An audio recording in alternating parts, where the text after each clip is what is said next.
This is Pet Life Radio. Let's talk pets.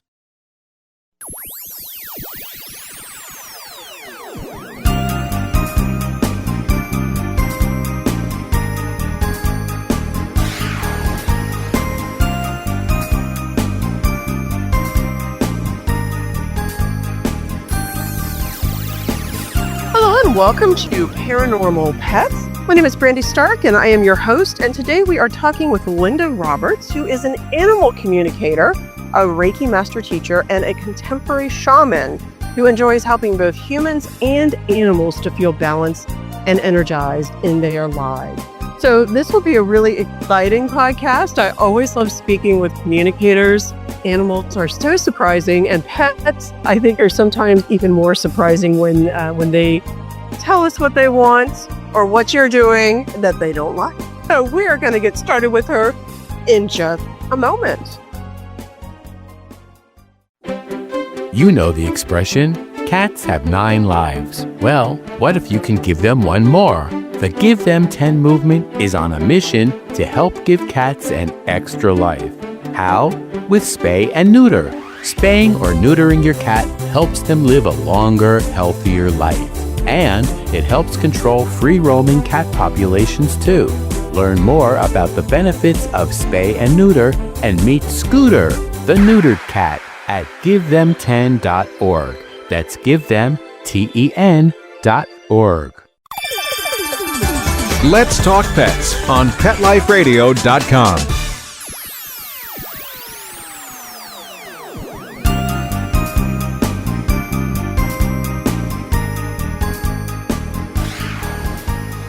All right, and welcome back.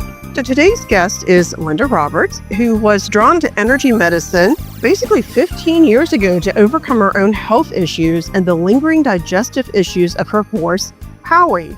And horses, they are incredible. They're very, very communicative. Linda's treatments are calm and soothing, often helping clients to release worn-out emotional patterns via a soul retrieval healing. Linda has been helping others to overcome anxiety, physical pain, stress, and release trauma for over 13 years.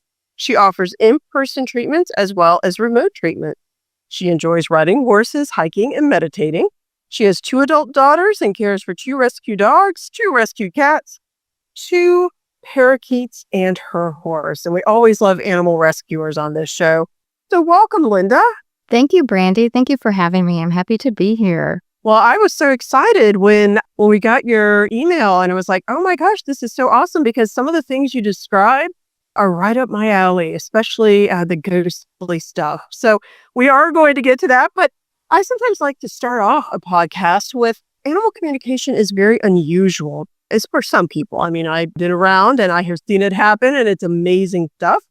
So sometimes it's good to start with a basic element, like how do animals communicate with you? I know some people talk about animals will project symbols or ideas, but everybody seems to have a little bit of a different interaction. So how do you communicate with animals, and how do they communicate back? Yeah, certainly. I'm happy to share that. It has evolved. So I taught myself how to do this 15 years ago because my horse was sick, and 2 years of veterinary care and thousands of dollars down the drain and no results made me do this. So it was the love of my horse that helped me to do this. When I first started to communicate, I was meditating and I saw a vision of him, and then I could hear his voice in my head.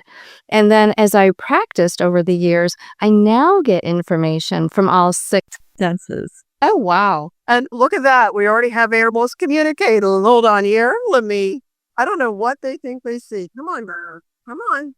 Look at that. Oh my goodness. They are ready to communicate on this side. So it's interesting that you hear a voice. Okay, so it's more like, I don't want to say telepathy, but kind of like telepathy. So they're not projecting images, they really get in. Okay, and they're not just doing images, but they are doing complete thoughts. Oh, absolutely. Yeah. So, the clairaudience, all the senses. I teach my students how to access all 6 of their senses and get messages from the animals. And some of our senses are stronger than others, just like we have dominant learning styles. As a former elementary school teacher, I know dominant learning styles. And so I cater my classes to people with different learning styles. Oh, no, that is interesting. And that As a fellow educator, I actually teach college student life skills every now and again. And so I certainly am on that same wavelength because people do interact with the world around them differently. And that's Absolutely. interesting. So for you, then, a lot of it is also kind of the clairaudient with the other senses, but very cool. Okay. I think you're one of the first to say that you get a voice rather than an image. And I like that. I know my pugs are talking to me all the time. And I'm sure they're like, come on, silly human. You're not getting it yet. Although I do get it. I just choose not to follow through on everything they want because it's usually spoilers rotten and spoilers more. But that's really, really, really fascinating. So what is a typical reading like for you? How does this work? Yeah, so a typical reading is remotely done. So I usually call up the human and I make a connection with the animal. The animal is usually in the home of the human, or they could be at the barn if it's a livestock kind of animal. It's like a three-way conference call. So I'm talking with the animal in telepathy, and then I express what the animal has to share to the human. And then the human then says to me, oh, well, let's try this. Let's see if that's going to work for them. And then I talk with the animal. And so we problem solve. We also, I specialize in behavior and health issues. As an empath, I'm like a medical intuitive. I feel pain from the animals. I get a lot of calls for end of life concerns and behavior concerns because I can feel what's going on with the animal and I can be their voice and their advocate to let their human know, hey, this is how they're feeling about, the situation or about their health. Okay, that is interesting. I've always believed that animals they're more cognizant, I think, than humans are, and perhaps more accepting of their own mortality. I've usually found that animals, among the other pets that I do have pet rats, and I've talked about them on and off on the podcast, in part because I do a lot of rescue. In fact, all of my rats right now are rescue rats for border rat rescuers. But what's really interesting is that, I've had folks say, I don't know how you have an animal that has such a short lifespan. And I'll have to say, well, in the wild, rats only live 9 months to a year. They have a really high mortality rate. And as domestic pets, they live, 2 to 4 years. But instead of focusing on the end, what you try to do is you really focus on how they're living and how they're feeling and making sure that they are engaged and active and happy. And my girls in particular, I have one boy who lives by himself because otherwise I would have a bazillion rats. But and then I have 8 girls who are a colony. But I have watched generation after generation of girl take care of their elders. And I think, there's a wonderful understanding that comes from animals in that sense. And I've noticed that when I have colonies, much more so than pairs or individual rats, the passings tend to be much more gentle. And I think it is hard because people become so attached to their pets, and I completely understand, but helping them pass over and doing so in a humane and gentle manner and with understanding and calmness is so important as well. So I admire you for working with people for that because I think people get a lot of guilt over it. And of course, the other drawback to animals is that, here we get to live, what are we at, 79 years or whatever humans get, and pugs get on a good year, 18 or 15. And, here we are, we're kind of left behind. So having somebody who can communicate that, and I have heard from so many that they do get pet owners who come to them after their pet has passed or they've been euthanized. And the pet usually says, yeah, you did the right thing. It's okay. Yeah, absolutely. Thank you. Thank you for that. Yes. And, the wonderful thing about having animals in our lives is they remind us to live in the present moment, to cherish every experience that we have on this beautiful planet. And that's what I tell perps. It is so funny because, as I said, rats really live in the present moment. You wouldn't think so. People have such a bad view on rats, or many people do, but they are so happy. They're happy little creatures. And I will tell people I have learned from my pets to live in the moment. It's very Tao in many ways because of the Taoist element that, if you're a deer, you're not looking at your scheduler going, oh dear, I need to cross this road and go to this stream by 2:00. You're responding to the world around you in the present moment. And I think that's another really cool thing about having a pet and interacting with them. So Let me insert one more question here. You mentioned that you teach these classes and that you learned this experience. So this isn't something that has to be from a lineage, or you don't have to have a genetic predisposition to it. It is something that all humans can do, correct? Correct. Yeah. It's like deciding to learn a foreign language. Are you going to focus on it? Are you going to practice? Are you going to hone this ability? We're all born with it. And a lot of times as young children, we turn it off because we're not supported, or we scared somebody. I know that was the case. I scared my parents with some of the things I was telling them and forecasting for them, which came true. And so we shut it off until we decided to turn it on again. And the love that I have for Howie allowed me to turn it on again. So yes, you just have to be really motivated to tap in. I imagine so. All right. So because this is paranormal pets, because I'm a paranormal investigator when we're not doing all this other crazy stuff, I love that when you sent in a little bit of information, you talked about some good ghostly interactions. And one of them referenced a cat who was living in a haunted house who was not using his cat box. Do you want to tell us a little bit about that? Yeah, certainly. So a married couple contacted me. They had two cats, two rescue cats, and one of them just randomly started to not use the litter box. Well, it wasn't really random. And, they're open to spiritual things in that, but it was during an equinox, which had a full moon paired with it. So when we have equinoxes and solstices and full moons, the veils are thinner, typically. So spirits can be felt or seen more readily. And this cat started to see spirits coming into the home and refused to use the litter box because he felt vulnerable to these spirits. These spirits weren't great. They weren't very nice. And he was afraid. So he would defecate under his parents' bed, the safest space in the house that he knew. And so, I asked him, I go, why are you doing this? What are you seeing or sensing? And he showed me like this whole house full of spirits floating in and out, in and out, in and out. And I said to him, oh, well, let me suggest a home clearing and see what they have to say about that. And they were kind of sensitive to it. And they said, well, every once in a while we feel spirits, the humans do. But they didn't pick up on it as consistently as this cat. So I did a clearing and I found a portal in their backyard, which I was more than happy to change and shift so that it wouldn't hinder the safety of the people and the animals living around it. And, it's because of the animals that I leaned into learning shamanism and healing spaces as well as people, because of all the spirits that the animals were seeing in the home and was causing disruption to the animals. And that's really interesting because when I do my paranormal investigations or ghost tours, or I look into urban legends, one element of urban legend is, of course, the haunted bathroom. So here in St. Pete, we have something, St. Petersburg, Florida, we have something called Comfort Station Number 1, which was built in 1927.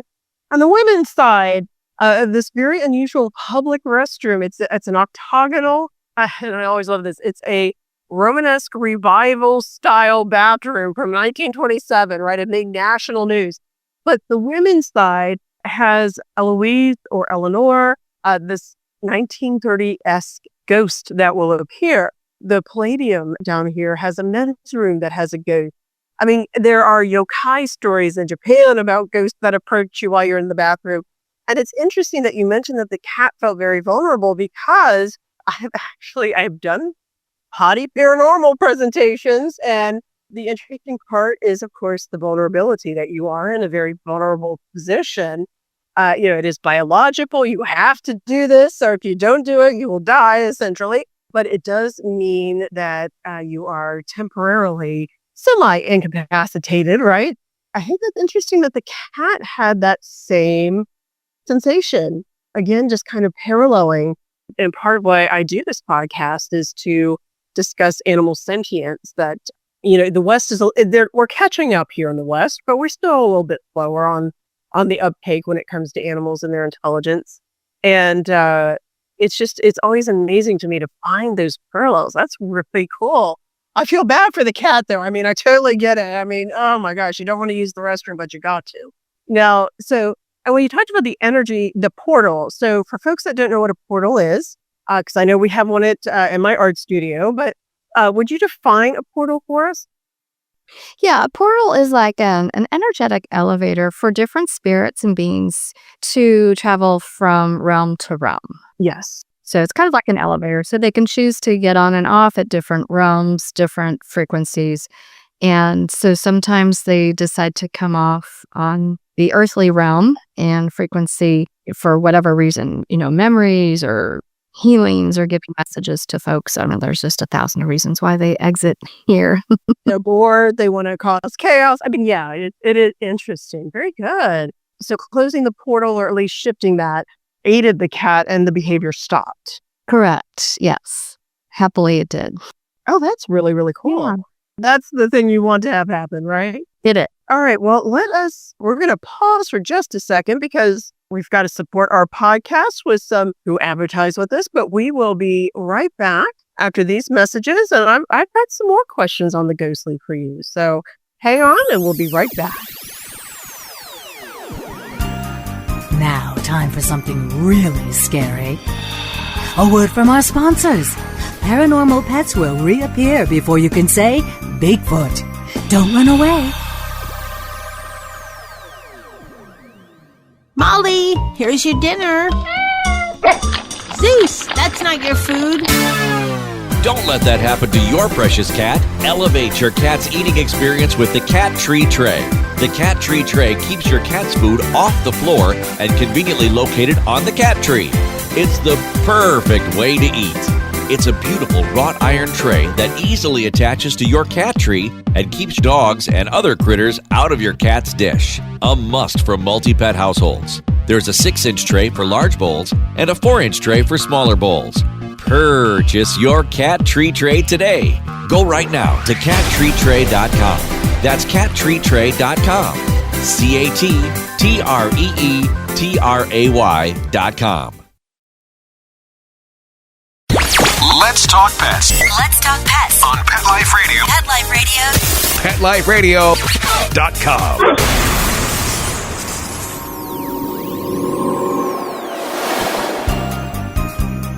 Did you hear that? Our commercials have mysteriously disappeared. Paranormal Pets is back with our haunted host, our ghost host, Brandy Stark. And welcome back. So Linda's been telling us about some of her interactions with animals and the ghostly. And we talked about a cat that was sensing ghosts. Now, I did have one other question. Did they have other pets there in the household? They had two cats. They had two cats. So one cat was fine. The other cat was not happy with those spirits. And that's really interesting as well because it kind of fits with my pugs. I do have what I call paranormal pugs, and those are pugs that seem to be a little more intuitive and maybe more sensitive to what's going on in the world around us. And because I have a grumble, I usually have to select very carefully. And when the pugs go out, understand there are a lot of safety things that I am doing. I mean, they're not going to every case. They don't go to anything dark. But like, for example, they'll go to my studio, which I know is haunted. And it's always very interesting because I do see interactions from most of the pugs, but some seem to be more interactive than others, more attuned. So I appreciate that cat pair, the one that was really, really attuned. The other one that's like, whatever. That's a dead guy. We're going to keep going, or maybe not even as sensitive or not as bothered by it. That's yet another thing that kind of ties into the individual personalities of pets and how they work with us.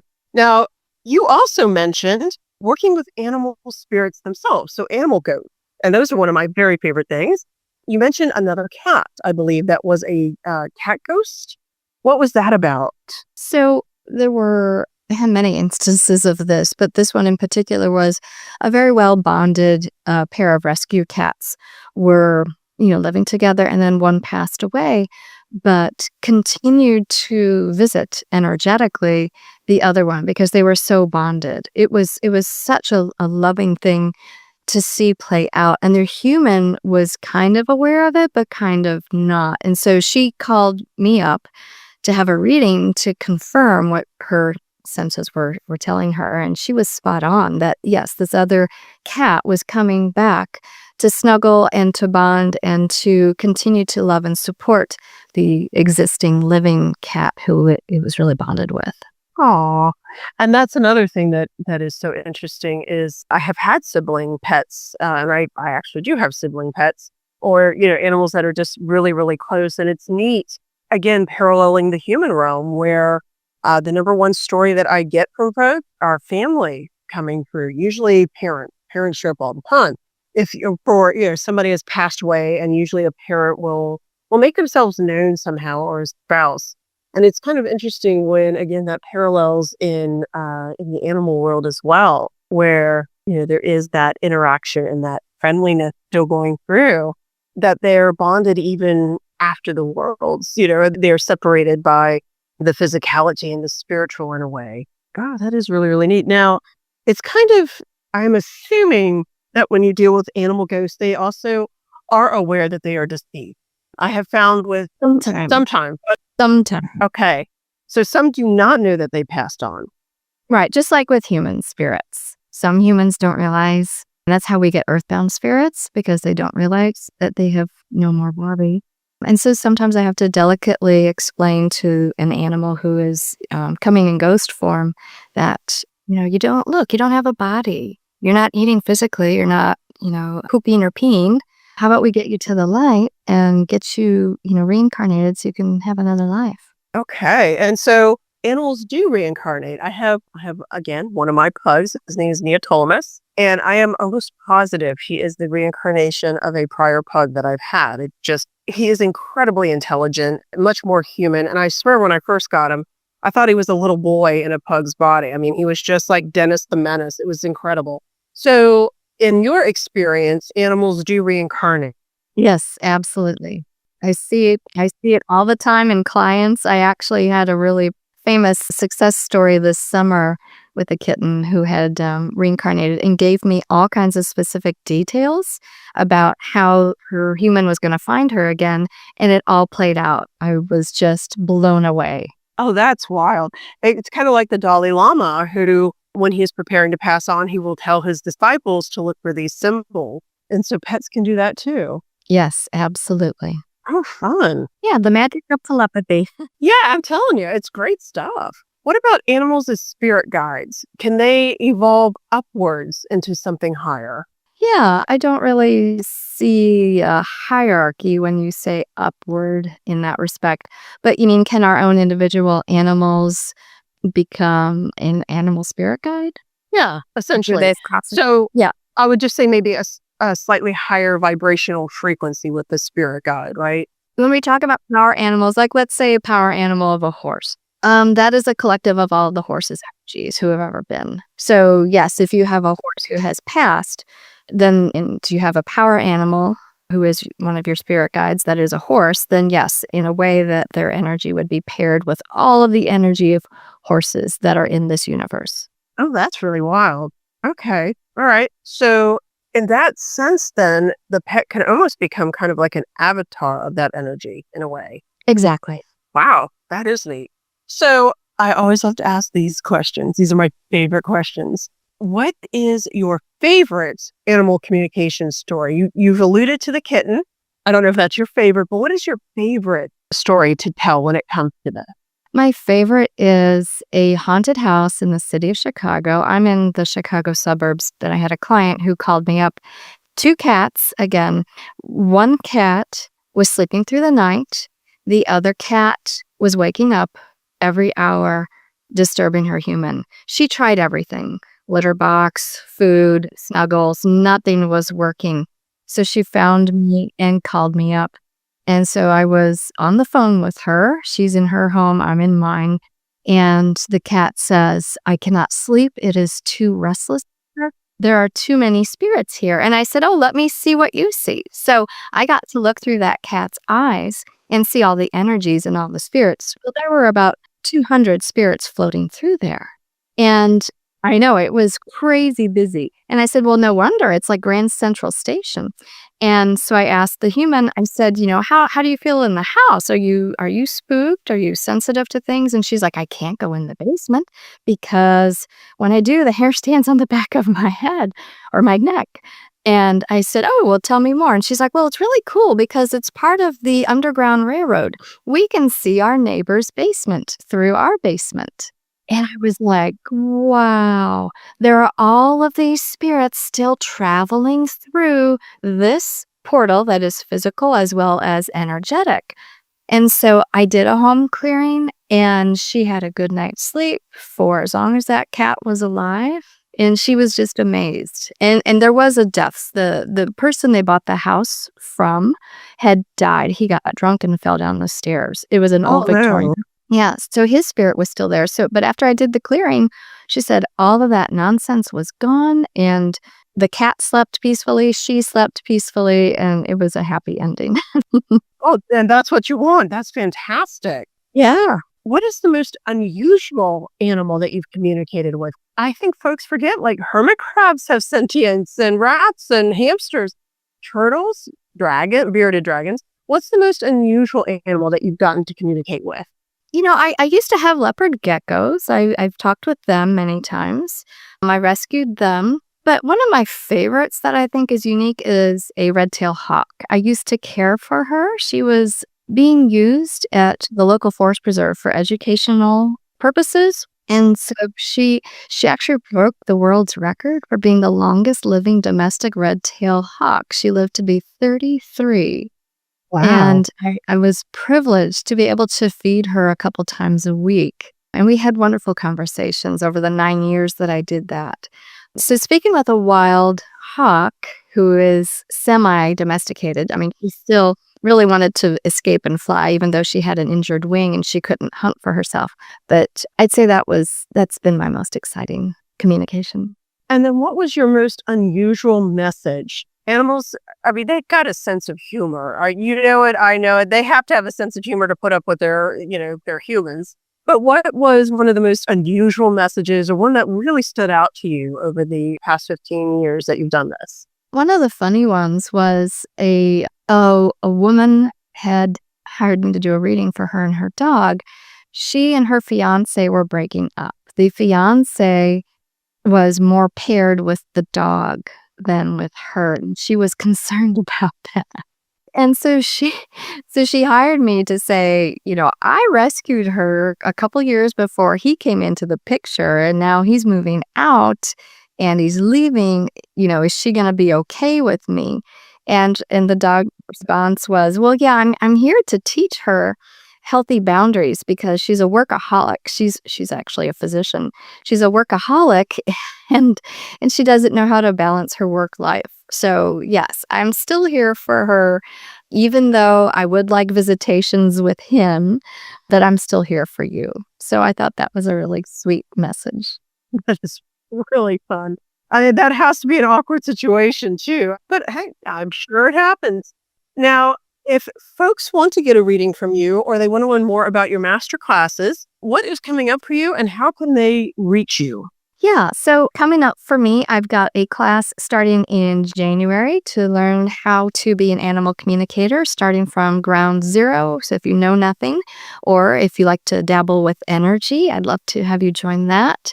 And they can find information about that on my website. They can schedule a reading with me or learn more about my courses on my website, which is www.thewhispersoflove.com, and that is whispersoflove.com. Well, this has been absolutely delightful. I very much have enjoyed talking with you and doing this interview. And I want to thank you very much for reaching out and for being on our podcast. Well, thank you. I love talking about this. Well, this year has been really unusual, and I am a little bit behind when it came to paranormal pets because I am in the area that was the eye of the cone for the hurricane. So we had both Helene and Milton, who hit this general area. Was not a dead-on strike, but it was a pretty big clip for us here in St. Petersburg. So literally, I just did my last Halloween event because everything had to be rescheduled on Black Friday after Thanksgiving. So I am just delighted to have a great podcast to kind of help wrap up 2024. And we'll move into 2025 and hopefully, well, I don't know. 2025 is going to be an interesting time. But just a quick update for the Spirits of St. Pete. We are still out and about. I have been doing second Wednesday haunted history tours for the St. Pete Museum of History, and tickets are available through their website, St. Pete Museum of History. We just finished the Rosa Park Ghost Tour, and actually we had an investigation where there were 2 dogs, and one of them was a protector / sensitive, very sensitive to what was going on. Very exciting case. We hope to have that up and published in the next week or 2 on our website. And we are getting ready for Valentine 2025. So that is second Halloween in February. We always have an event at Art Lofts, which is my nice haunted studio. And this year it is the theme of Lovecraft, the craft of love. So please keep an eye out for that. We do have a website if you would, or excuse me, a newsletter if you would like to join. Just email admin@spiritofsthinkpete.com. It comes out monthly and we tell you some of our paranormal experiences and updates. We'll update you on Paranormal Pet Podcast and our upcoming event. So thank you everybody so much for listening, for being a part of this. Don't forget to support your rescues and your local rescues. There are many animals out there in need of homes and good homes. So never let that go. Always go for the rescue. Otherwise, I'm going to wish you all a very happy Saturnalia, happy Yule, happy Hanukkah, Merry Christmas, happy Kwanzaa, whatever it is you celebrate, may it be very, very positive. And let's try to make 2024 go out on a good note. And with that, happy hauntings and take care. Pet Life Radio presents Paranormal Pets, where you can always expect the unexpected. Each week we'll discuss all aspects of weird or spiritual animal encounters, ghosts, totems, psychic animals, animal souls, animal angels, and animals in religion, with a little cryptozoology thrown in. Step into the supernatural world of pets every week only on PetLifeRadio.com.